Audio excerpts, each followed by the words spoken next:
Today, I want to talk to you about something we discuss very little but suffer from every single day. Something that does not need a budget announcement, something that cannot be built by contractors, something no government circular can enforce overnight. That topic is civic sense. Let me begin with reality, not theory.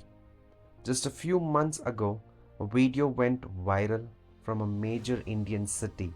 A luxury car was parked casually on a narrow road. An ambulance got stuck. The driver honked, pleaded, shouted, but precious minutes were lost. We don't know if the patient survived. But we do know one thing. That situation was not caused by poverty, it was caused by attitude. Let me give you another example. Flooding in our cities. Every monsoon, we blame the government, but where do those drains choke from? Plastic cups thrown out of car windows, food wrappers tossed during traffic signals, construction debris dumped illegally at night. In Bengaluru, Mumbai, Delhi, Chennai, waterlogging has one common root. We treat public spaces as dustbins. Now let's talk about roads. Lane discipline is optional. Red lights are suggestions. Zebra crossings are decorative art. The result? India loses over 1.5 lakh lives every year in road accidents, many of them preventable. During COVID, we saw another example. People hiding symptoms, refusing masks, breaking quarantine rules. That was not at all a failure of medicine. That was a failure of civic responsibility. Bad civic sense does not always look dramatic, but it always is dangerous. So why civic sense is important? So what exactly is civic sense? Civic sense is how you behave when nobody is watching. It is how you treat what does not belong to you personally, like roads, parks, buses, hospitals, queues, silence, and even shared dignity. Civic sense is very important to us because laws can't be everywhere. No country has enough police to monitor every citizen every second. A nation functions not because of fear of punishment, but because of self-regulation. Infrastructure depends on behavior. You can build world-class roads, but if people drive on footpaths, infrastructure collapses. You can build clean toilets, but if people don't use them or vandalize them, then cleanliness fails. Civic sense also reflects our national character. How we stand in a queue, how we speak to service staff, how we follow rules even when it's inconvenient. These are not small things, they define who we are as a society. A country is not only judged by GDP, it is judged by how ordinary people behave in ordinary situations. Let's look at some countries with very good civic sense. The first example that comes to any of our minds is Japan. In Japan, people stand in perfect queues even without barricades. Lost wallets are returned with cash intact. After earthquakes, there is no looting, only cooperation. Why?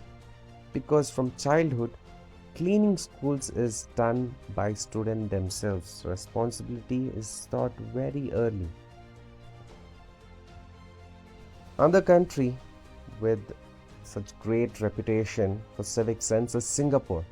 Singapore is spotless, not because they clean endlessly, but people don't litter. Strict laws help, absolutely yes, but more importantly, social shame exists for bad behavior there. In Germany, traffic rules are followed religiously even at 2 a.m. on empty roads. Why? Because rules are seen as collective agreements, not obstacles. In countries like Sweden and Norway, public trust is extremely high. People don't misuse welfare systems. Honesty is assumed, not doubted. These countries didn't become civic overnight. They trained generation, not just enforced fines. Now, how we can improve our civic sense, India's civic sense? Now comes the most important question. What can we do? Not what government should do, not what police should do, what we should do. I request you all to start with small daily actions. Stop littering, even when no dustbin is visible. Follow traffic rules, even when no one is watching. Don't jump queues, even if others are doing it. Small actions repeated daily create national habits. You have to teach children by example. Children don't learn from speeches like these, they learn from watching us. If we bribe, they learn shortcuts. If we abuse rules, they learn entitlement. If we respect public property, they learn ownership. A social correction is required, not just silence. If someone throws trash, politely call it out. If someone blocks a road, don't encourage it. Change will not come from viral anger, but from calm, consistent correction. Stop romanticizing rule breaking. In movies and reels, we celebrate the smart guy who always breaks the rules. But in real life, rule breakers do not look smart. They look irresponsible. Let's stop clapping for jugaad when it harms society.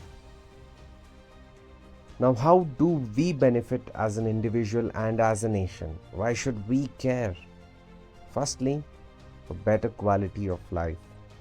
Clean cities, safer roads, less stress, less conflict.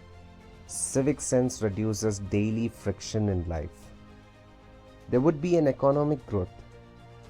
Tourists return to countries where they feel safe and respected. Investors trust societies where systems work. Civic sense is economic infrastructure, as I told you before. There would be a global respect. A passport's power does not come only from diplomacy. It comes from how citizens behave abroad. When Indians are disciplined, polite, and responsible, India's image rises. There's also a personal pride. There is quite pride in doing the right thing, even when nobody thanks you. That pride builds character, character builds nation. Let me conclude this with this thought. We often say India will change when leaders change, but the truth is, India will change when our daily behavior changes. Civic sense is not about being perfect, it is about being considerate. If each of us become just 10% more responsible, India will become 100% better. The road to a developed nation is not only made of concrete and technology, it is built on discipline, respect, and shared responsibility. Let us not wait for someone else to start. Let us start today.